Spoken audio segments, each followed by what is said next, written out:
This is K-12 Tech Talk. K-12 Tech Talk.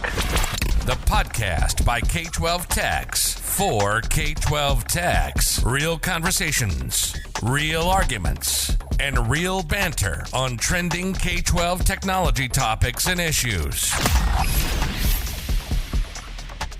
Live from the NTP studios, this is the K-12 Tech Talk podcast.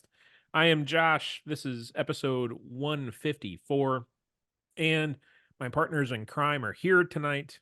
Hello, Chris. Let's go. Hello, Mark. Hey. How are you guys doing? Great. Good. It's okay. Chris, So I guess you want to talk about that? yeah. Infinite campus implementation. No, we probably shouldn't talk about that. We probably shouldn't talk about that. I had to talk Chris off the ledge yesterday with Infinite Campus. Before we get into that, or if we get into that, Chris, why don't you you wanted to talk about NTP and Zach, not David. Apparently I can't talk about David and I's pickleball tournament. But you're going to talk about Zach. Zach of NTP. NTP, the Diamond Partner Sponsor for all of 2024 with us. He just confirmed that he is planning on attending the K-12 Tech Pro meetup with us in San Diego. That's April 19th. So you're going to hang out with Zach of NTP. You're going to hang out with me and Mr. Jason of K-12 Tech Pro is for sure coming along for that ride as well. So sign up for that. Get ready for that. NTP, we're looking forward to them attending several of these meetups with us and getting to know our community. All right. So Chris, it's been rough with campus. I was just the easy, and it is so funny because Josh, you already did this last year, and I made fun of you and I laughed at you through all of your pain and suffering. And many of my colleagues, I just looked at you guys going through what you went through. Eric, the intern, I mean, he left the educational sector after implementation. And I'm just getting started with it because we're going to Infinite Campus this coming school year. So this was the week of my secretaries and counselors first getting logged into Infinite Campus, into the sandbox, their very first Zoom training. So the first of several secretaries ever having a headset on and joining a Zoom call. And it was a real treat. I know for sure my work, I have spent easily over 10 hours this week just on Infinite Campus. Oh yeah. That's an easy time for me to say.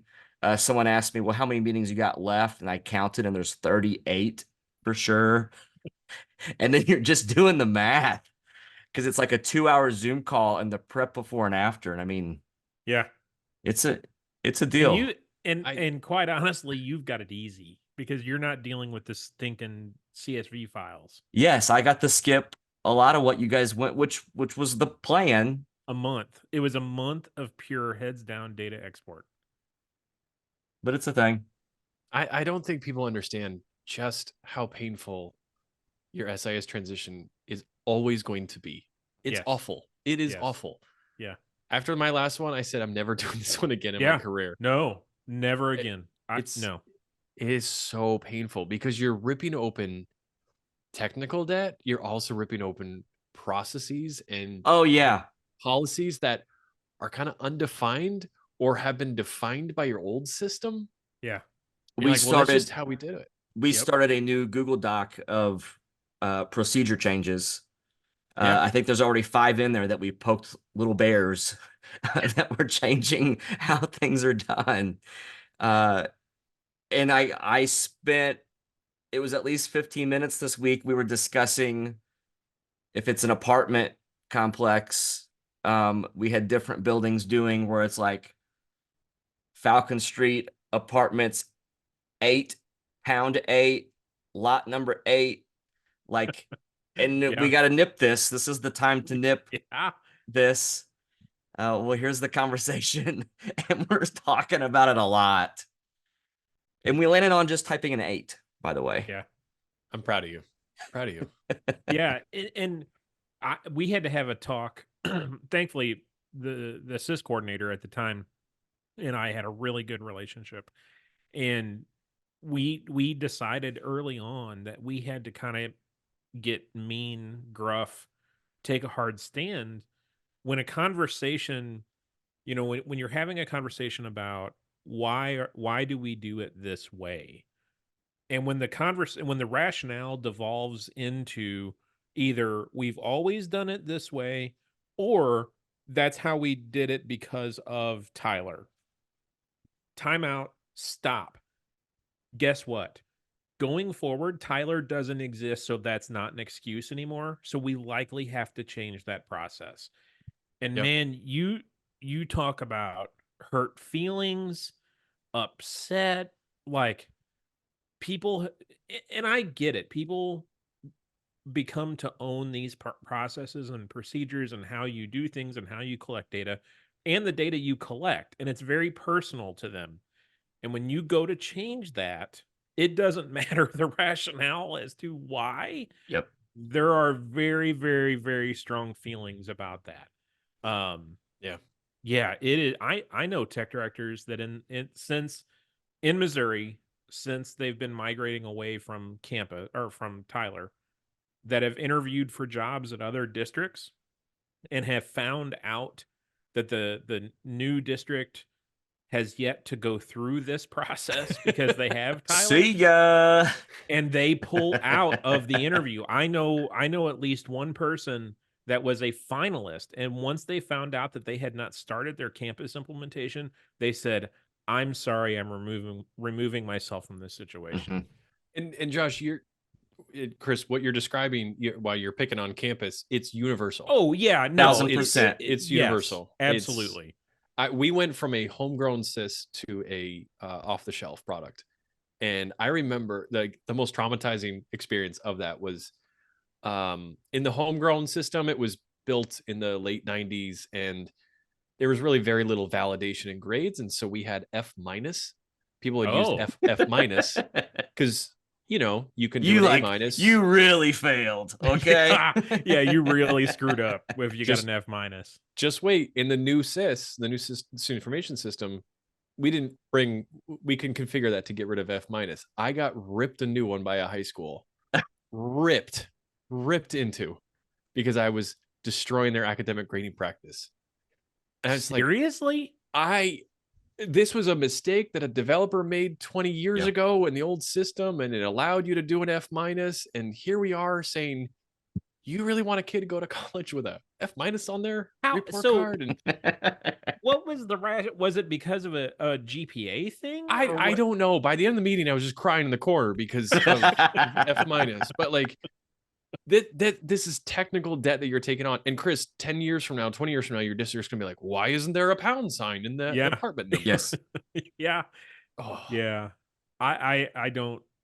I know several people, Chris, you and I run in the same circles. We know several people that are going through the implementation now and it doesn't matter. Like you said, Mark, it's not a campus problem. It doesn't matter. Power School, Teacher Ease, which sounds like a laxative. I'm sorry, Teacher Ease, if you're listening, but that's a horrible name.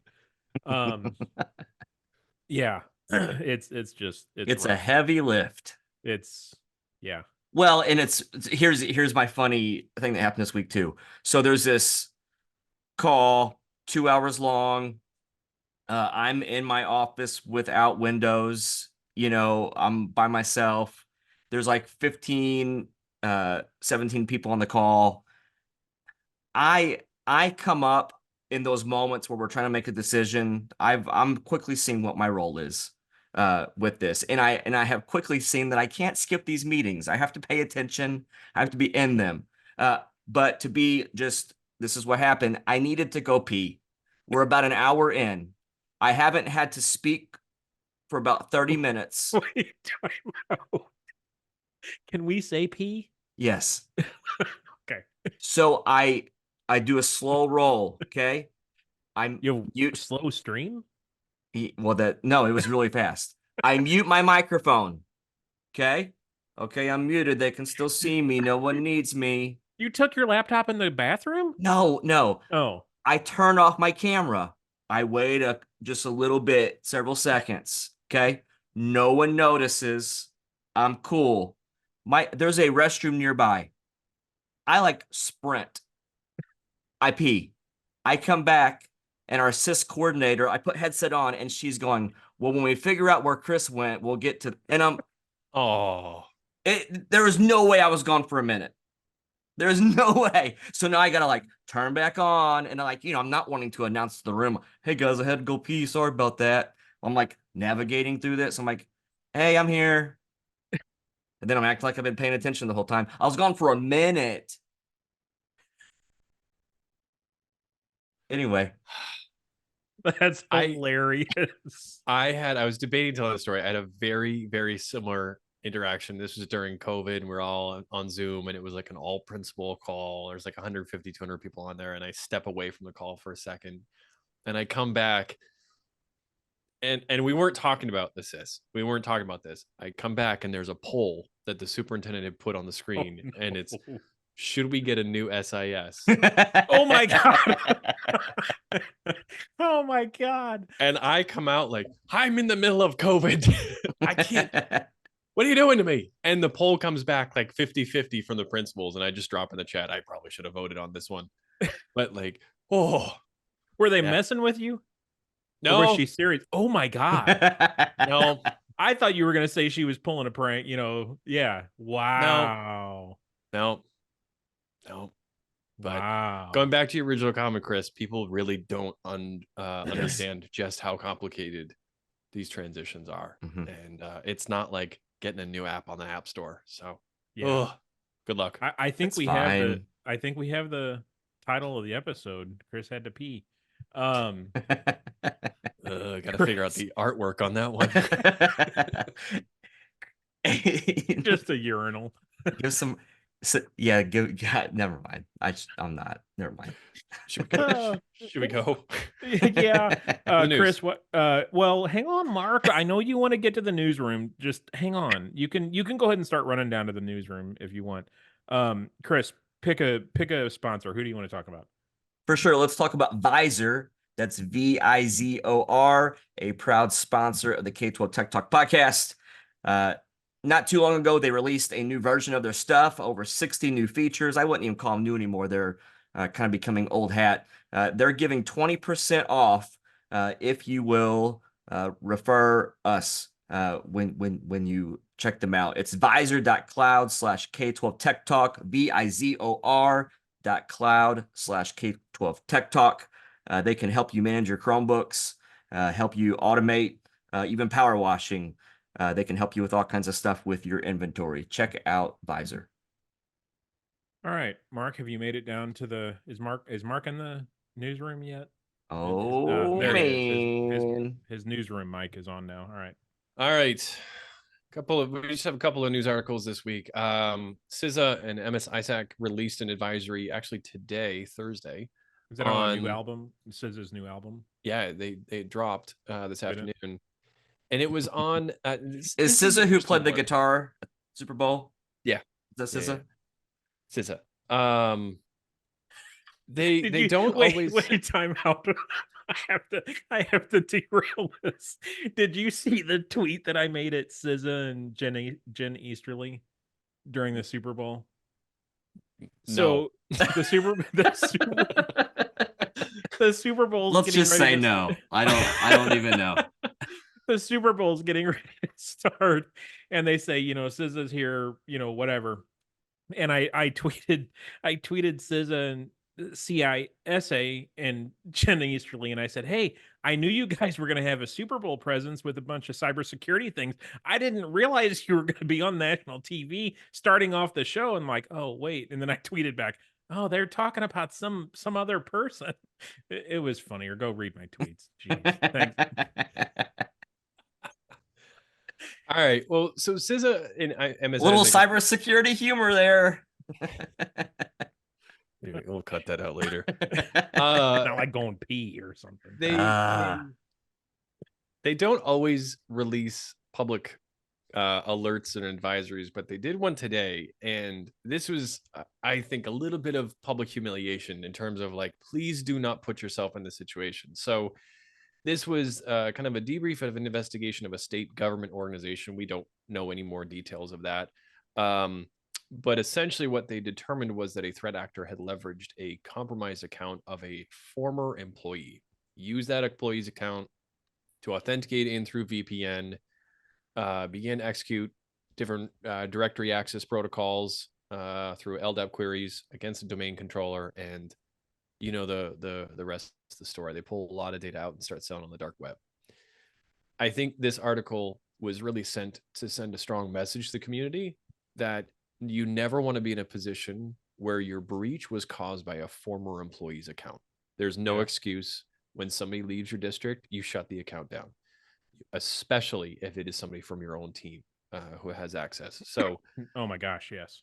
Take this one very seriously. And I think we're all in that position where you have a former employee who has processes on their account. They've got scheduled jobs, and you're always worried about, when I shut the account down, are these jobs going to stop?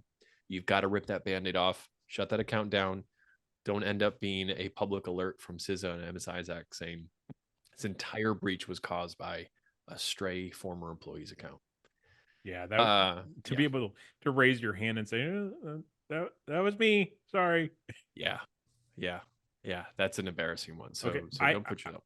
I need a retraction. It wasn't. I didn't tweet that during the Super Bowl. It was the Grammys. And I just said, Trevor Noah said that SZA was nominated for a bunch of Grammys. Congrats, Jenny Easterly. I guess that was for your MFA song. And then later I said, oh, my son tells me it's SZA, the singer, not SZA. Speaking of song, Josh retweeted and posted. You like taking jabs. The Fortinet. Oh, I completely forgot about that. We're gonna put that in the podcast description for sure. I think that needs to be our outro music tonight. And Fortinet, by the way, a proud sponsor of the Kids Will TikTok podcast. And they're hanging out with us for 2024, and maybe they won't after we do this video, but I completely forgot about that. We're gonna post that. The Fortinet Check it song is amazing. Amazing. Okay, Mark, sorry to interrupt. I know your news segment. Mark's face is a little red. I think he's getting mad. I know he's getting mad. He probably has to pee. No, ahead, no, let's just, I mean, if do you have any more tweets we should go through, Josh? I'll start holding up a board of the tweets. Josh will start coming with a board. Look what I tweeted last week at 7:57. Continue, Mark. Okay. Aren't I funny? Look at in other news of things that Josh probably tweeted about in a previous life, Greenwich High School, Greenwich, Connecticut, is asking the town for $1.1 million over 5 years to fix inadequate cell service at the high school. I struggled with this article because I think we've all received a complaint or two about cell phone service. And we all know the challenges of fixing it. It's really not necessarily in our control. Well, this high school has said we are gonna fix this, and we are gonna spend $1.1 million, $600 and some odd thousand for the implementation of a cell phone repeater system, and then the remaining money was for maintenance over the next 2 years. I struggle with. We're all having a lot of issues with cell phones, and a lot of schools are putting in measures to reduce the amount of cell phone usage. And here you have a school asking for over $1 million to make cell phones better. Now, they cite safety concerns, and I totally understand that. However, there are a whole lot of other opportunities for you to put in redundancy to your Wi-Fi that does not cost $1 million and does not open up every person's cell phone to be used during the day. So, fascinating article. I wish them well. This is the third time they have asked for the money, and the third time the city has said, no, we're not doing this. So we'll see if third time's a charm. I don't know. I agree with you, Mark, but I think from a different perspective, I don't know that that's the city's responsibility. Like, that should be the carrier's responsibility to me.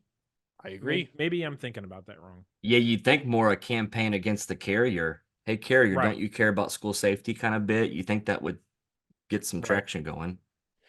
Well, you never know if maybe there is great cell reception in the area, but the building has, building materials and, signal blocking glass. We have some buildings where there's like a reflective material on there to keep out UV lights or rays. And then that also blocks cell reception.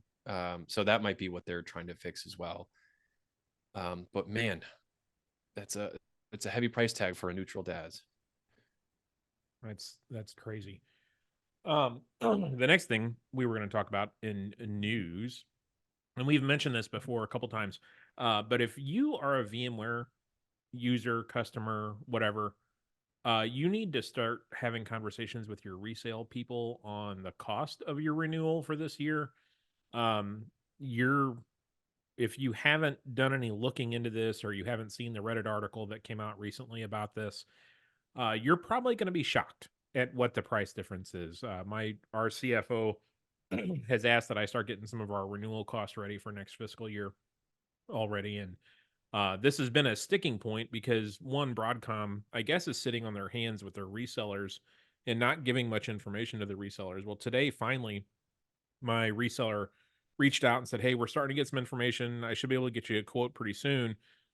Just warning you, it's going to be significantly higher than what your support was before." So if you don't know, Broadcom's getting rid of the perpetual licensing agreement for VMware and going to like a software as a service type licensing structure. So you're going to be paying every year for VMware, not just for support, but for the product itself. And get ready because it's expensive. So that's your warning. So that'll be interesting to see where that threshold is, where that'll start driving schools away from VMware to either Microsoft's product, or Chris, what's the one you guys were using? Nutanix. Yep.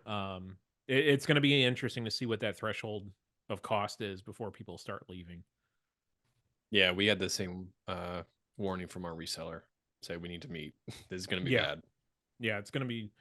I think I'd have to go back and look at what my renewal was last year, but I'm thinking it's close to 5, 6, 7 times higher than what we paid last year. It's just crazy. And it's the same product. Yeah, whatever. I don't know. It's really going to be interesting. No, we all knew when Broadcom was buying it, this is going to be bad. So, yep, exactly. Great. Mark. Mark, why don't you come up from the newsroom? And Chris, who do you want to talk about now? Broadcom, more like. You got a tweet, Chris? Let's talk about Absolute, a new sponsor, but a returning sponsor of the K-12 Tech Talk podcast. They can help you monitor online learning and application usage, not content filter stuff. Think bigger than that. They can help you with your one-on-one devices on and off campus. They can help you reduce device loss. They can help you with cyber threats on your devices. Absolute is an added layer to your devices, and we're going to unpack them over the next 6 weeks. Yep, and we appreciate them hanging out with us. Let's see. Chris, you had some listener emails you wanted to bring up with the group. Yeah, you want good news? Like, do you want people that like us and people or the ones that are questioning us? Let's start with the questionable ones first. Okay. So last week we discussed some Teams outage, if you recall that. And we had a couple questions and a couple little just curious things. So I'm going to put these two together, listener Ryan and listener Jeff. They actually talk to each other on K-12 Tech Pro. I'm curious about the negativity towards Teams. My school is a Microsoft school. We've not really been majorly affected by an outage. Our experience has been good. And then Ryan was wondering the same. Is this like Apple versus Microsoft, cats versus dogs, G Suite versus 365? Why you guys hating? And I actually played it back, and you guys delivered more hate than I did. It's Why you hating? It's a frustrating interface. I had a Teams call this afternoon, and you never know when you're in the stinking call. I'm sorry. You have to hit join call like 6 times before you're really in the call. It's stupid. Do you Yeah, think the experience is it's different if you're a Microsoft school district then? Maybe it works better? Nah. no, they hate it too. They hate it too. Listen, I'll tell you, the moment I realized I'm never gonna like Teams, and they've changed things around a little bit. I know they've updated their user interface a little bit, but I was on a call with an outside provider. They had Teams, and the little banter in the beginning when you're getting set up. It's just me and this other guy. We got our cameras. Oh, we're talking. Oh, what's the weather like? And I was like, maybe we should we check where the other folks are? And he goes, no, they're all here. And I didn't realize that when your camera's not off, like your name was like gone from the screen. I think they've updated the interface by now. We were having this conversation with like 15, 20 people just listening to us. And I had no idea that everybody was on there. And I have hated Teams since. And yes, the joining problem. It's annoying. Yeah. And 9 times out of 10, I don't have the app on my machine. I just join through the browser, which is probably not the right way to do it. I was gonna say that actually. That's what I do. And it doesn't. Probably 9 times out of 10, I have to load it twice because the first time it tries to load, it errors out and goes to some dashboard, and then I have to refresh, and then it puts me in the room. I've joined from the browser, and it prompted me to try to install the app. I installed the app, and then the browser thing is still what tries to come up the rare times I'm trying to join a Teams call.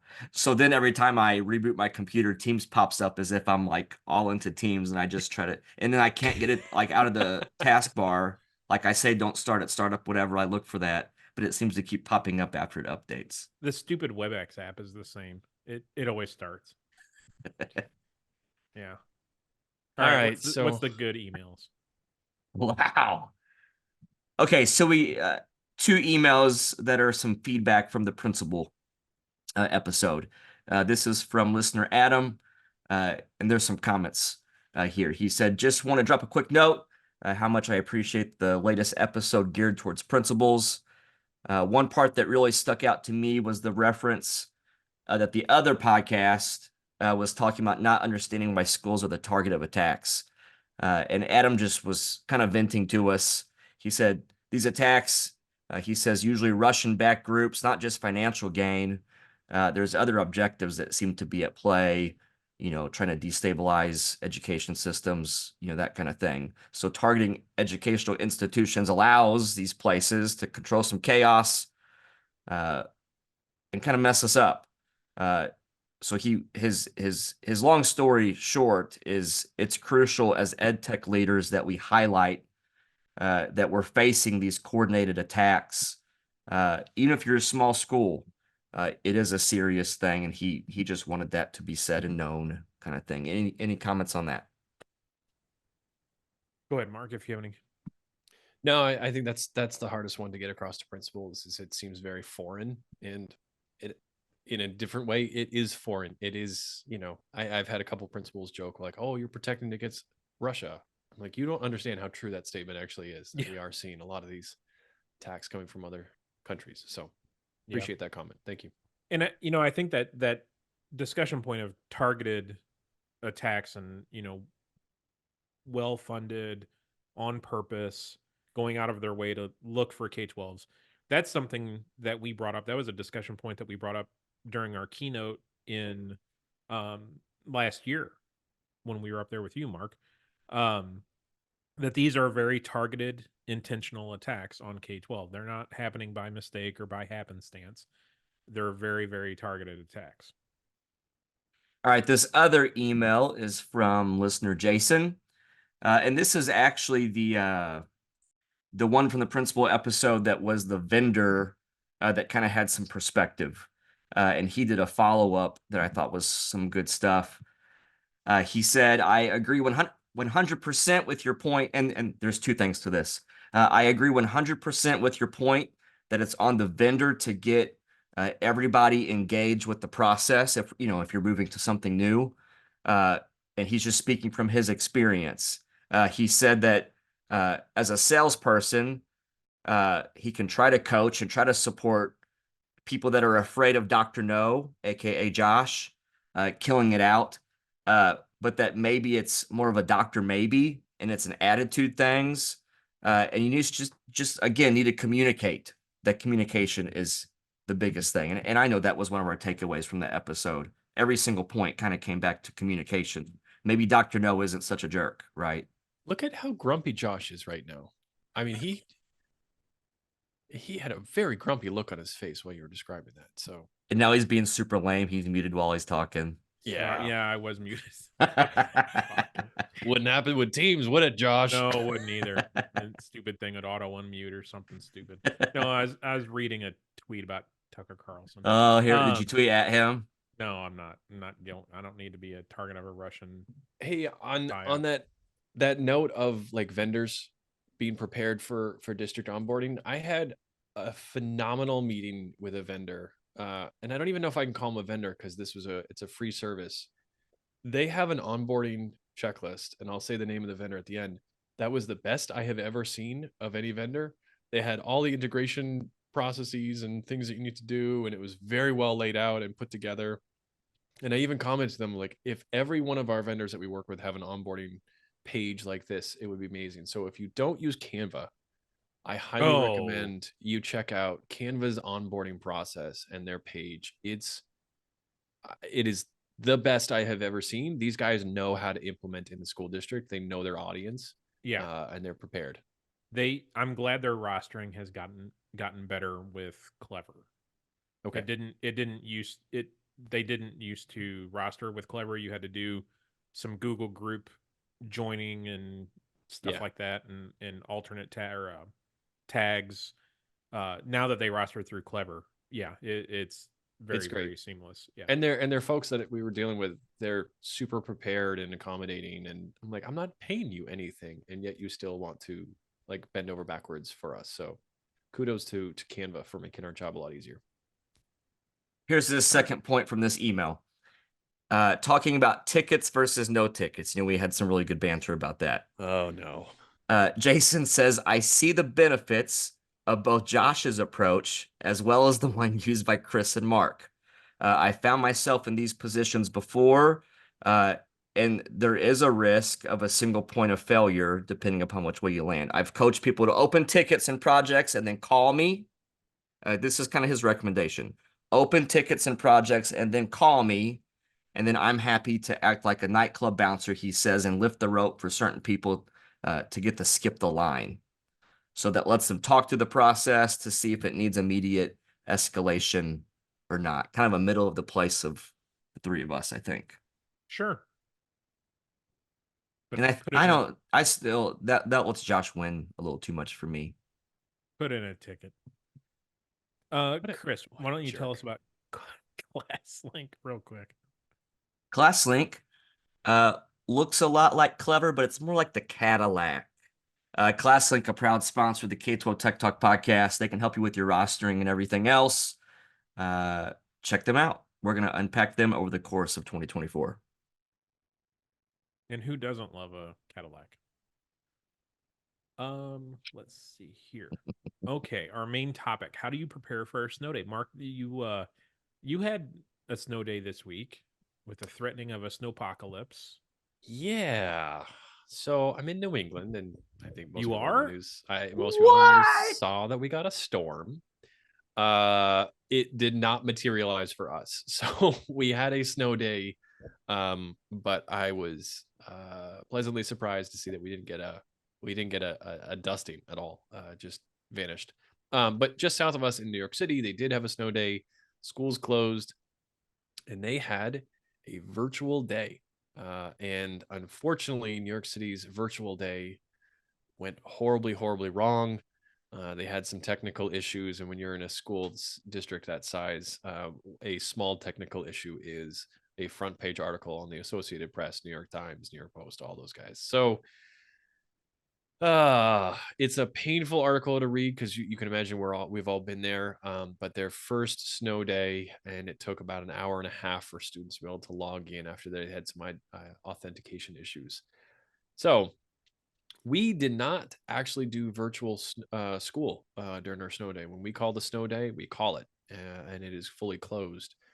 I'm curious what you guys do for snow days, or what you do to prepare for a virtual day. And maybe you're in a part of the country that does not necessarily have snow days. What do you do to prepare for any sort of virtual day, whether it is prepared for or unprepared?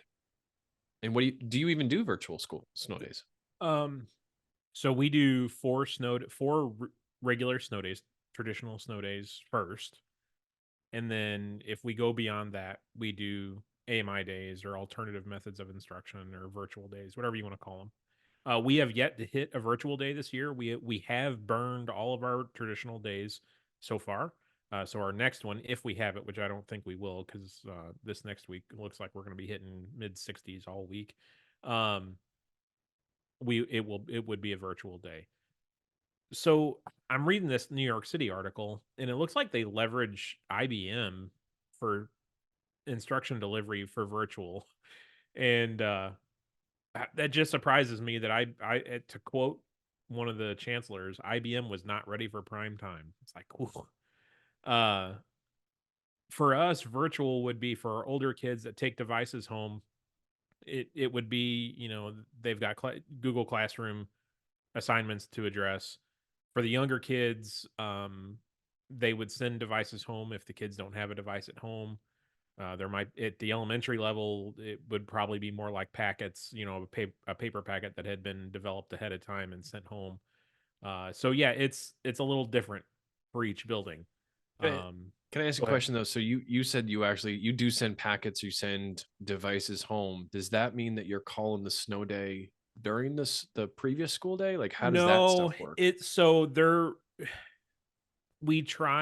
Principals try to kind of be cognizant or have faculty be cognizant of weather forecasts that are coming up. Like last week, there was a chance that we were going to have a snow day. I guess it was this past Monday.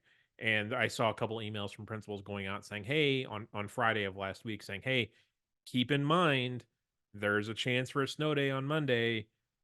Talk to your kids. If we've identified these kids as needing a device at home on a snow day because they don't have a device, whatever that process looks like, you need to engage that and be ready.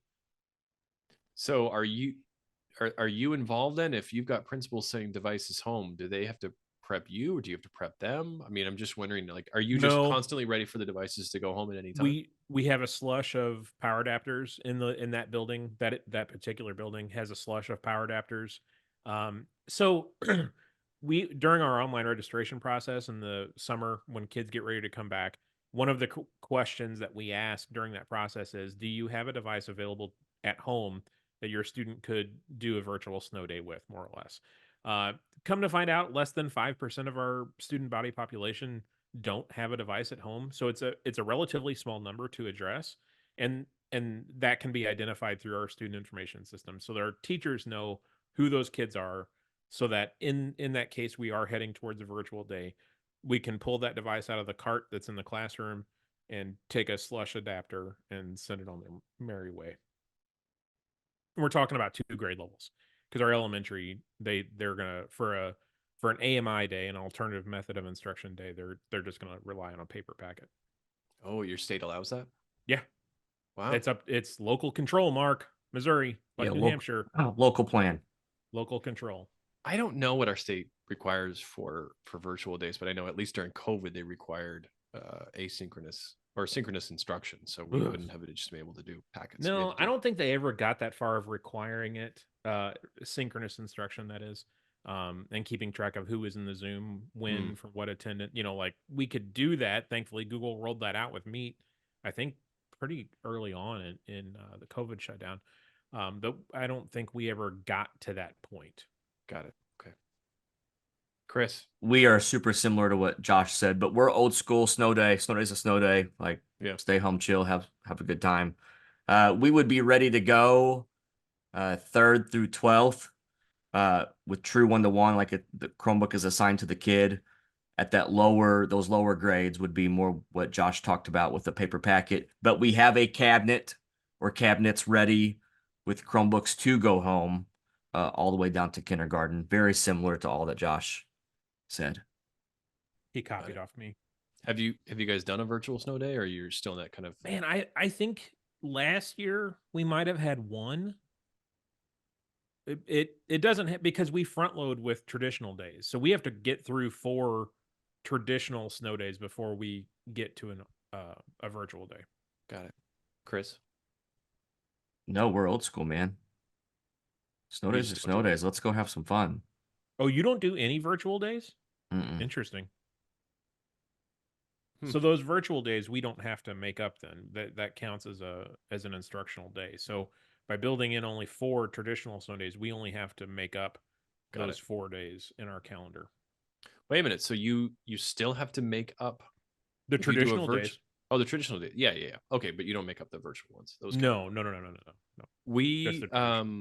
We had started prior to COVID. We had started conversations about what a virtual snow day would look like, and the state was kind of like, "Well, we're just trying to figure this out. We got a few school districts piloting it."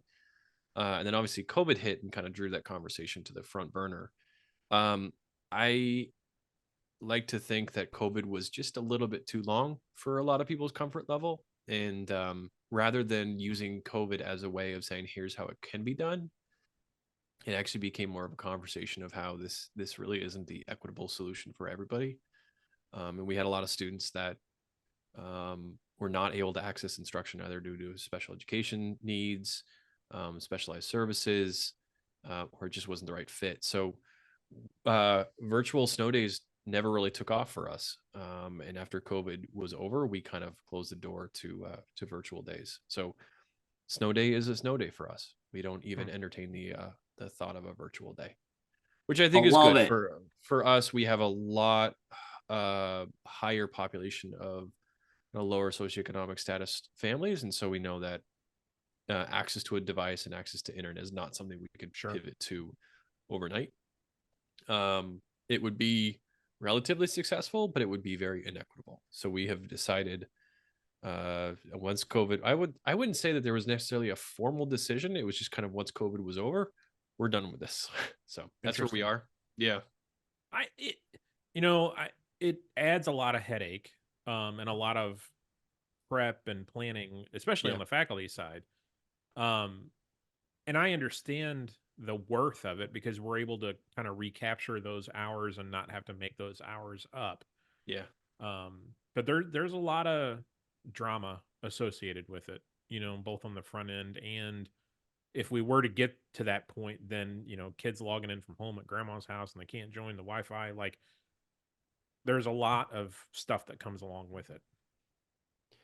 I struggle with that balance of a virtual snow day versus no school at all. I think that any instruction you can have earlier in the year is definitely more beneficial to students. I know that at least in my school district, there's a lot of field trips, field days, less rigorous instruction towards the end of the school year, especially after state testing is over. Oh yeah. That's why we wait to the last minute to do state testing. Yeah, and that's why I'd love to think that a virtual snow day will at least give students more instruction prior to state testing. But then again, knowing that not all students are going to access a virtual snow day, and it's going to be, it just feels artificial. And Mark, I would argue, and this is going to sound really wrong or mean, I would argue the value of that virtual instruction isn't anything like the value of in-person instruction. I mean, COVID showed us that. Totally. And don't get me wrong, there's plenty of students who did a phenomenal job and excelled during COVID, during virtual instruction. And there are plenty of students where it does work. We have a very high population of students where we know it does not work. Yeah. And those are the students that we know are already far behind. They are already struggling with accessibility of instruction. They're already struggling with a lack of attendance or instruction, and a virtual day is not going to necessarily help all of them. Yeah, and may not have the supports at home, be it from infrastructure or someone to help them figure out the word problem in math. That's a lot. That's a lot. Yeah, so it'll be interesting to see what New York does after this experience. Yeah, this is all just made me think about COVID, and I'm depressed. I'm sorry. Do you want to go back to read some of Josh's tweets? Would that cheer you up? I do have before we wrap it up, I do have something that we found today. Listener Corey, I guess ex-co-host Corey, we should call him, in Clever, and we've talked a lot about Clever, and I think Chris is working on getting Clever to come on the show. Yeah, we're supposed to email them back. Um, Clever, don't listen. if you log into Clever, over on the left-hand menu now, there's an there's an analytics section, which used to give you just portal analytics and how much the portal's getting used, yada yada.